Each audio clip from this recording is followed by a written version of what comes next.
This morning we're going to look at 1 Samuel. We're going to start in chapter 18. 1 Samuel chapter 18. And as you turn there, I just wanted to mention something that happened this week. You probably heard the cliche before, but perception is everything. And your perspective about life really makes a big difference. Right now, in my own life, and I think in a lot of us, we've realized that this past week or 10 days has been kind of difficult. Emotionally, there's been some strain on us. Maybe your anxiety levels have risen. Maybe your frustration levels have risen. Maybe your lack of joy has peaked. I have found myself getting more irritated and frustrated with my children, doing homeschool with the kids and having a bunch of things happening at once. I've just been irritated. Last week I was reading the Bible in the morning, but I wasn't into it. I was frustrated as I was reading it, and a couple days I just closed the book. I'm like, you know what? What's the point? And I hope you don't feel that way, but I know that a lot of us have felt this way recently. And so something happened to me this past week that I wanted to share with you. I was driving home from some time in the office this week, and I don't know, I just was not happy. I wasn't joyful, I wasn't smiley, I wasn't walking in the joy of the Lord, all that stuff, cliche stuff. I was just kind of miserable. And so I got home, I pull into my driveway, and the first thing I see when I come in to home is I see my kids' stuff everywhere in the front yard.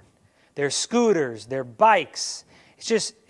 There was a winter jacket. It was like a beautiful day, but yet there was like a winter jacket just thrown on the floor. And I pulled in. I'm like, oh, you gotta be freaking kidding me. You gotta be kidding me. And I was just so irritated. And then I noticed that my kids had taken a couple of the big planting pots that my wife had, and they had moved them away from where they were supposed to be, and they were in the middle of the yard filled with dirt and sticks. And so, we've been waiting to clear up our yard and have some landscaping done, and now there's bikes and scooters and jackets and a big pot just sitting in the middle of my front yard filled with sticks and dirt. And I'm just so irritated.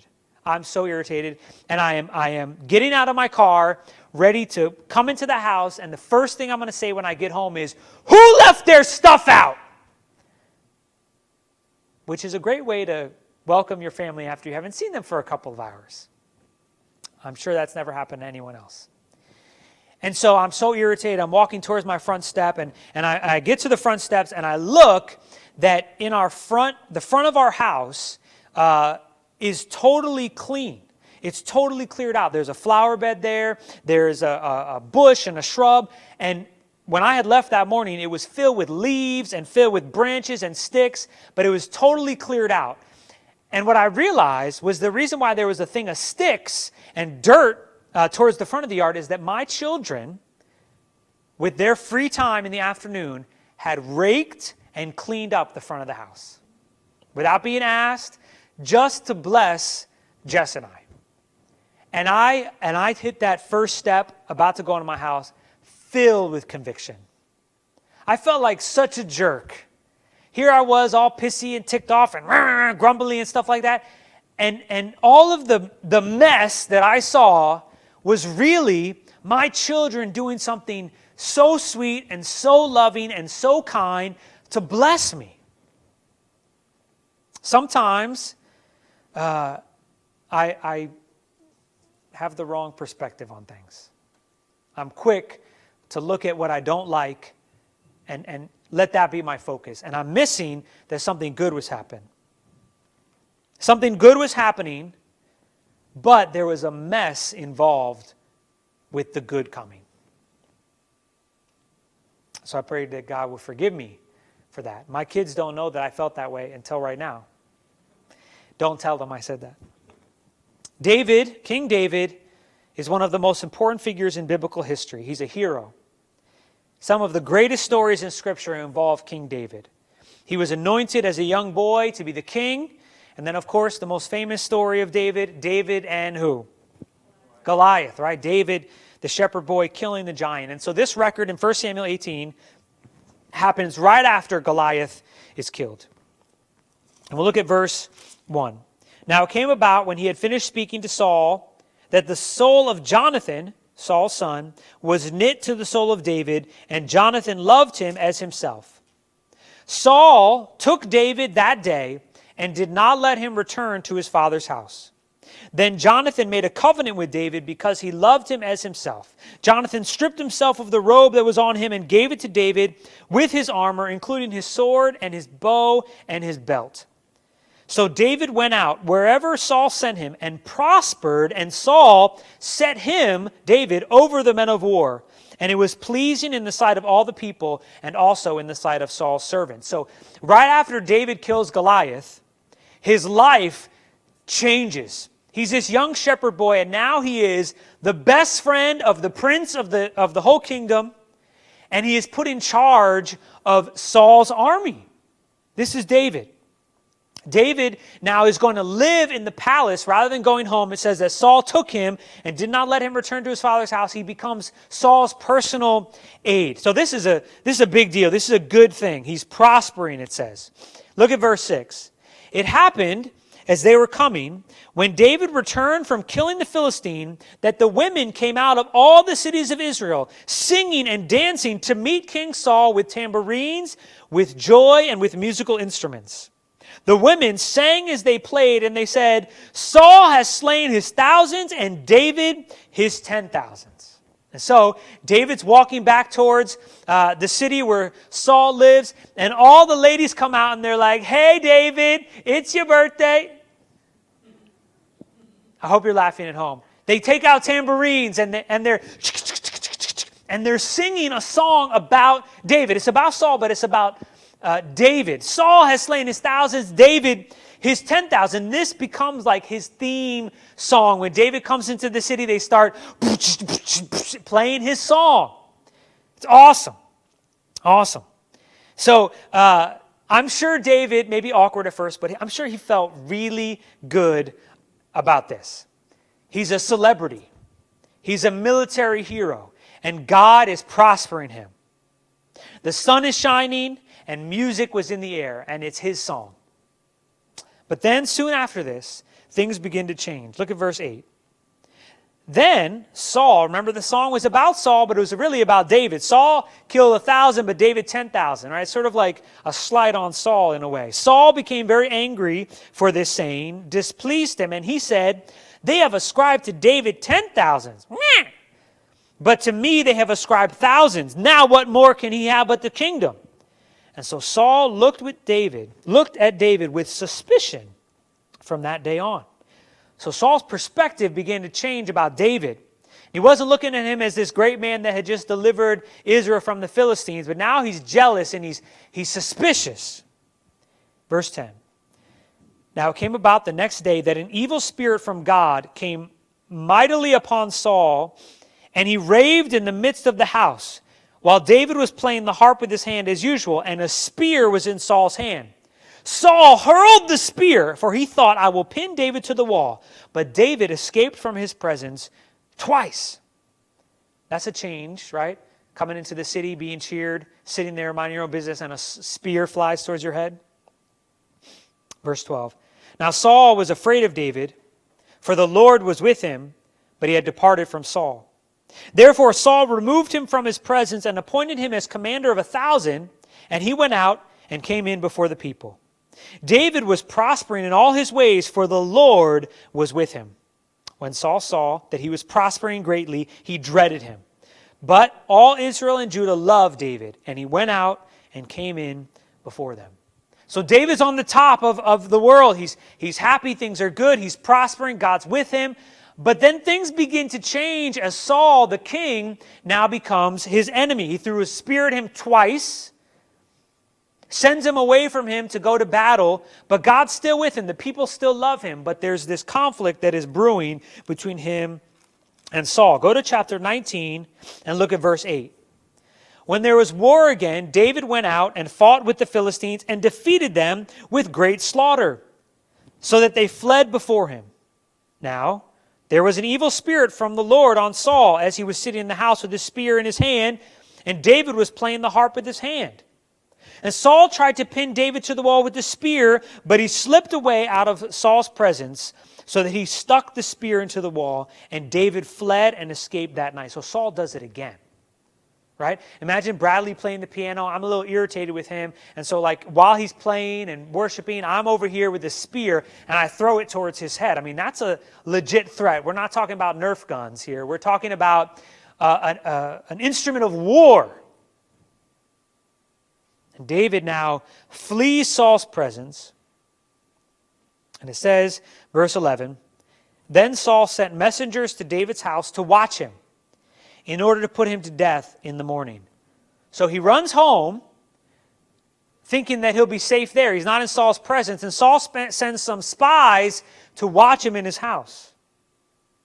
But Michal, David's wife, told him, saying, if you do not save your life tonight, tomorrow you will be put to death. So Michal let David down through the window, and he went out and fled and escaped. So now David is going to begin a season of his life on the run for his life. In just 2 chapters, David goes from celebrity to a man running for his life. He's separated from his family, his friends, his home, his routine, his familiarities. And now he's forced into isolation. He's forced, as we'll see in the next chapter, to move into a cave. We started this chapter, he's the best friend of the prince. They're singing his song when he walks into the city. He's married to the princess. He's the right-hand man of the king.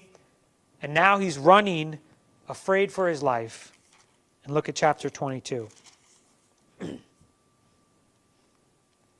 So David departed from there and escaped to the cave of Adullam. And when his brothers and all his father's house heard of it, they went down there to him. So a little while later, he settles in this cave, the cave of Adullam. And when his family hears about it, they join him. They're probably likely afraid for their lives as well. They lived in Bethlehem. And when they hear that David is residing in the cave, they go and they find him. And so think about this for a second. Now, this is a cute little Bible story, David and Goliath, blah, blah, blah. But this is a real thing, a real situation that happened to this man. And he is now living where? In a cave. He's living in a cave. If he leaves the cave, he will die because Saul's looking for him to kill him. He's confined to a cave, and now he's there with his entire family. Now, that probably was welcomed initially. But as you and I can probably say amen to, being stuck somewhere with your family for a few weeks has its ups and downs, right? So now his whole family is living in this cave, and if things couldn't get any worse, look what it says in verse 2. This is one of my favorite verses in the Old Testament. Everyone who was in distress, and everyone who was in debt, and everyone who was discontented gathered to him, and he became captain over them. Now there was about 400 men with him. So let's think about this. We started our story today, David walking in, his music blasting, all the ladies going, hey, with tambourines, right? And now he's in a cave with his family and 3 groups of people that are described so beautifully in Scripture here. Everyone that's in distress. What does distress mean? Distress is trouble, difficulty, stress. So everyone that's having trouble and difficulty is now living with David. He's on the run for his life. He's in a cave. He's stuck there with his family. And now the other people that are joining him are the people that are distressed. And then, knock, knock, knock on the cave, everyone that's in debt shows up. Now, we know what it's like to be in debt. I'm sure you know what it's like to be in debt. Or maybe you're not in debt, but you know what it's like to be worried about your finances. Some of us are worried about that right now. Most of us, right? You filed for unemployment. It didn't come in yet. What's up with this extra $600 they promised? I didn't see that, right? Am I going to get the small business loan? Wait, they just ran out of money. Oh my gosh, wait a second. I thought I was getting a stimulus check, but hold on, what about this, right? So money problems cause more stress and worry and anxiety and fear. So he's there with everyone who's distressed, everyone there that's in debt, and then this last word I love, and then throw this in, everyone who was discontented. And this is a great word, right? Discontented means dissatisfied, especially with one's circumstances. Not content or satisfied, restlessly unhappy, and the ESV translates this word, bitter in soul. So that's who David is in the cave with. People that are stressed, people that are in debt, and the people that are discontented. The people that are dissatisfied with their circumstances. The people that aren't content, the people that aren't, oh, this is great, right? To be content means you're happy, you're at peace. And so this is the opposite of that. Restlessly unhappy. People that have, their soul is bitter. That's who he's living with in the cave. That's great company. So you've got David, his family, those that are distressed, those that are in debt, and those that are discontented. Those are his 5, his quarantine 5. That's who he gets to spend his time with. And so church, this is a dramatic shift. This is dramatic in the shift, the highs and lows in David's life. And it happened fast. From celebrity to cave dweller. From free to held captive. So, if you think about it, maybe his first few days in the cave went okay. Maybe he said something like, oh, well, at least we're safe. At least Saul can't find us. Maybe the first few weeks of being in the cave went okay. They figured out how to have a new routine. They established a new normal in the cave. Maybe the first month went okay. Maybe they would ask and wonder, maybe we can go home now. Maybe Saul changed his mind again. Maybe we can get out of the cave. Maybe a month is long enough. Surely the trouble has passed. But if what you and I have experienced over these last weeks and months is anything like David and his time in the cave, eventually emotionally things start to hit a wall. The last few weeks have squeezed many of us, squeezed me. And what is being revealed during this squeezing is what's inside. And it's not a squeezing that I'm like, lemons to lemonade kind of squeezing. When I got squeezed, when I pulled into my driveway, that was ugly. That was disgusting.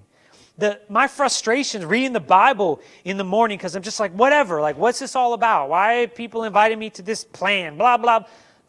I'm not proud of that. Those aren't good things. The anxiety that's building, the frustration, the discontent, the anxiety, the stress in our relationships, the frustrations we have in our children, the loneliness that many of us feel. That's what we're seeing inside starting to come out. We've been for now over a month separated from our family and friends. We've experienced the fear associated with going outside. We've wrestled with the restrictions placed on our life. We have the economic concerns on top of that, and then the anxiety, stress, sadness, anger, bitterness, frustration, boredom, temptation, and loneliness of being in a cave for more than a month. And so you're sitting there on your couch or wherever you're watching from this morning going, golly gee, Pastor Victor, thanks for giving us this encouraging message. Last week was hope. This week is...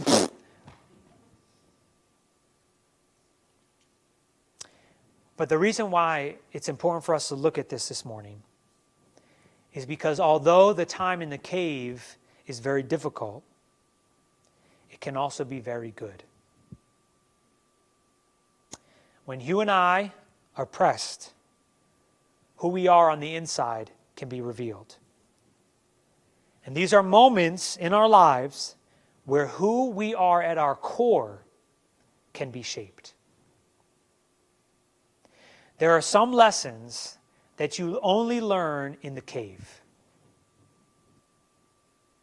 There are some lessons that you learn in the cave that you don't learn anywhere else. And for David, who he is and what he's made of is not only being revealed in this moment, it's being formed. So, the challenges of the cave are not that Saul wants to kill him. Yes, that's a threat. But the bigger challenge for David while he's living in the cave is, who is David while he's in the cave? Everything that David could have counted on for his identity and comfort are gone. Let's think about that for a moment. Everything that at one point in David's life he could have counted on to give him validation for who he is are now gone. Validation from other people, gone. Nobody's singing David in the cave.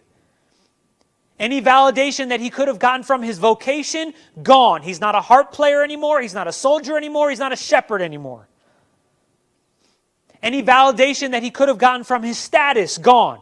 He's not dining at the king's table. He's not a famous figure anymore. Any validation that he could have gotten from his relationships are gone. His best friend's gone. His wife's gone. The only people that are with him are the people he doesn't want to be with. So the question that we must ask ourselves in light of the things in David's life is, do you know who you are if there's no one around to tell you?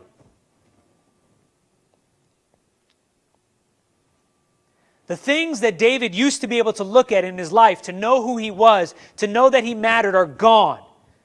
And for many of us, that's what we're facing right now in our cave.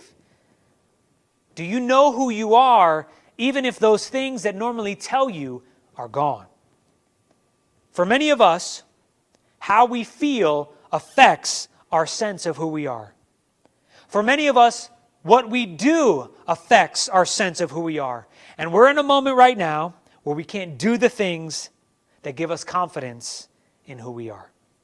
Our work, our service in the church, our relationships, our hobbies, how others perceive us. And so right now, many of us are lacking the validation and missing the fulfillment that usually comes and fills in the holes in our heart. I feel very special when I walk into this church and people go, "Hey, Victor," even if they don't have a tambourine in their hand.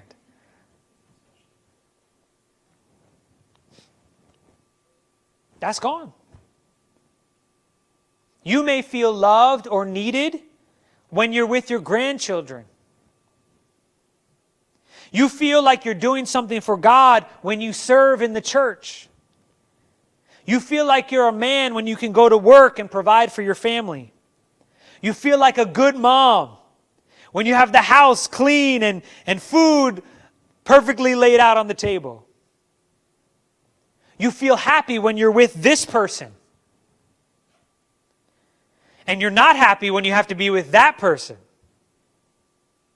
You feel like you're worth something when you can do it with your friends or for your friends. You feel like you're fulfilled because you walk across the stage to get your diploma. You feel peaceful when you can go to that coffee shop, that restaurant, or that tropical destination. You feel like you're part of something when you can come into the church and put your hands up, and none of those things are here right now. But let me tell you something.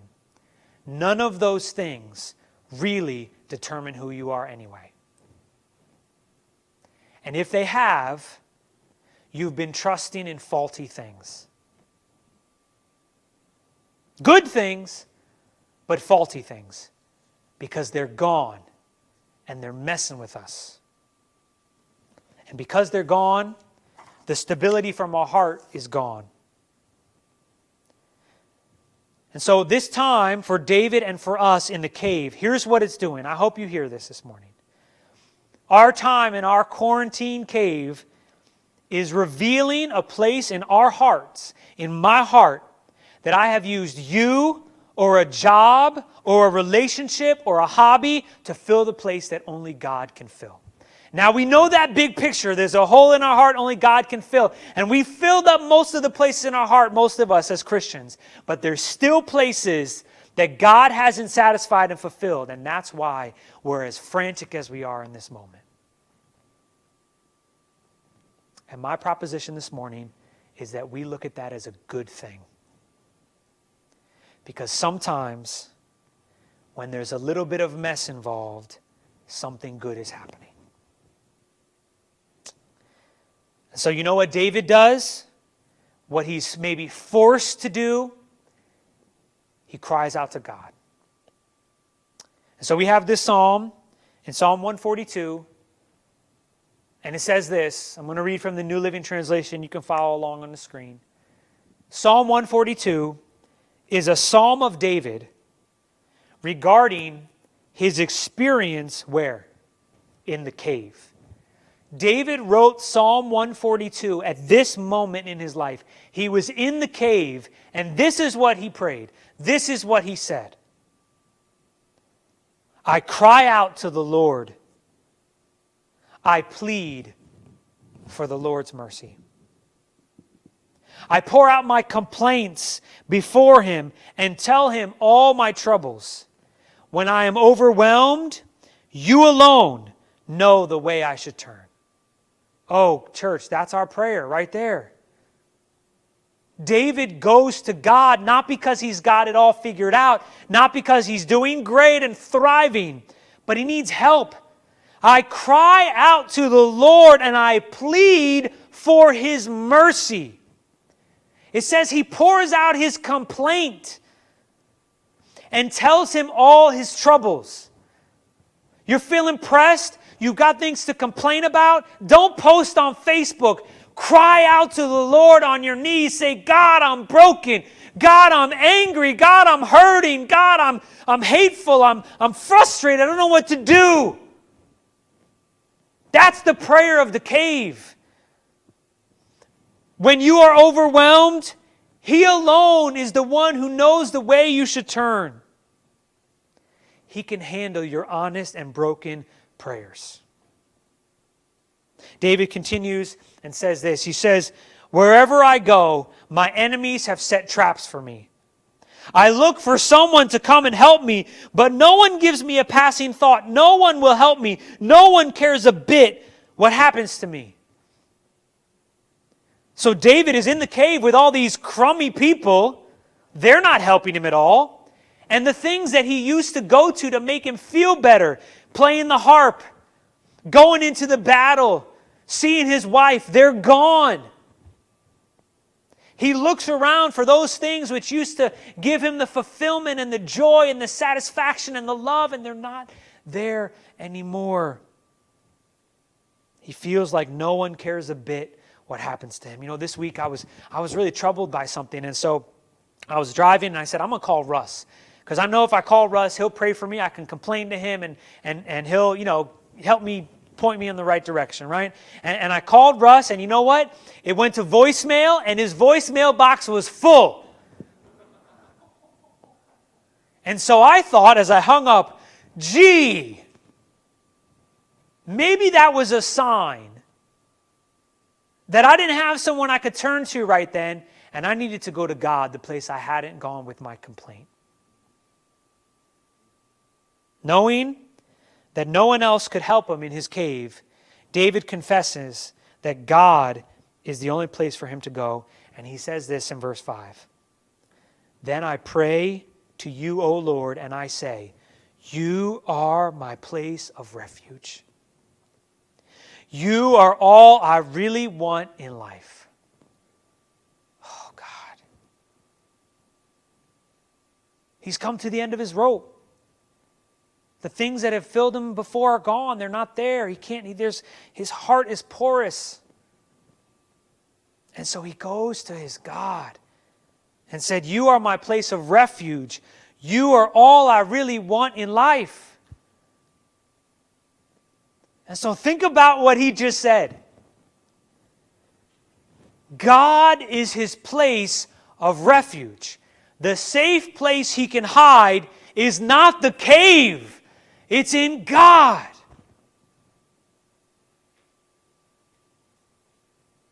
His perspective has changed. He's not pissed off that he's in a cave anymore. He's come to his Father. He's come to his God and found the safety and the peace there because he brought his heart and his complaint and his misery and his anxiety to his God. You see, church, God is the place of refuge. The first sermon we preached when no one could meet in this room was that God is a refuge in times of trouble.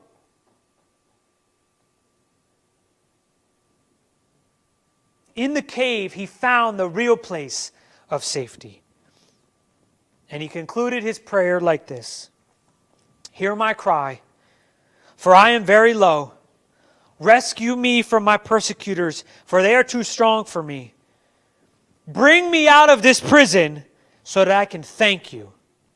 The godly will crowd around me, for you are good to me." David knew that there was going to be a time when he was going to leave the cave. He envisioned a time when he would gather together again with the other people that he wanted to be with, to praise God, to glorify God. He longed for the day to get out of that prison of that cave. And he believed things would get better.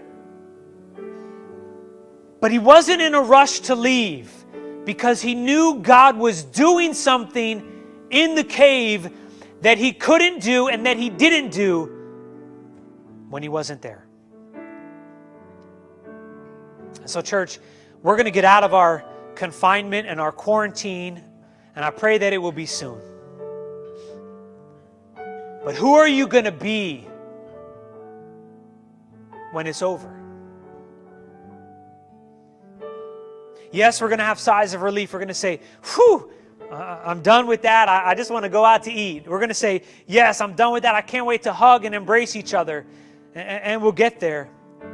But you know what I want to say about my heart and my life, and I believe you want to say about yours, is that in this time of pressing, in this time of isolation, that God did a work in my heart that he had never done before because I was looking to other things to find satisfaction. And now I'm in this place where all the cliches of God is all we've got actually came to prove to be true.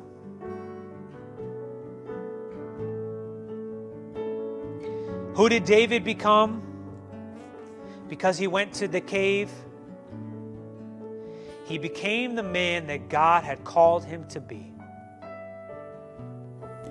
So if you're feeling any of these feelings this morning, we would do well to follow David's example. And you don't need to go on Facebook. You don't need to call a friend.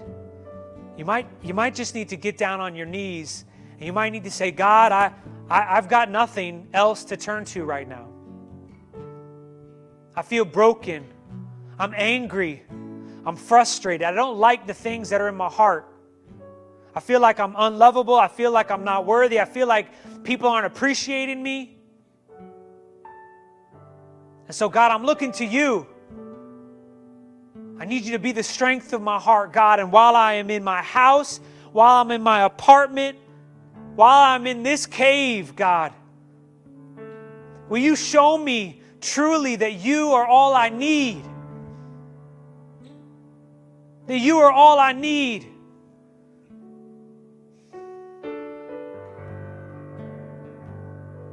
That you're my place of refuge. That you're all I really want in life. And so, friends, right now, I believe that God is doing a great work in your heart and in your life. And you may not like how it feels. You may not like how it looks. But if you run to your Father now, if you run to your God in this moment and say, help me, God can change us and heal us and transform us in ways that maybe we never would have imagined. As we sing, even we don't feel it or don't see it, God is working. So, church, we are in a cave for a season, but our God is with us in this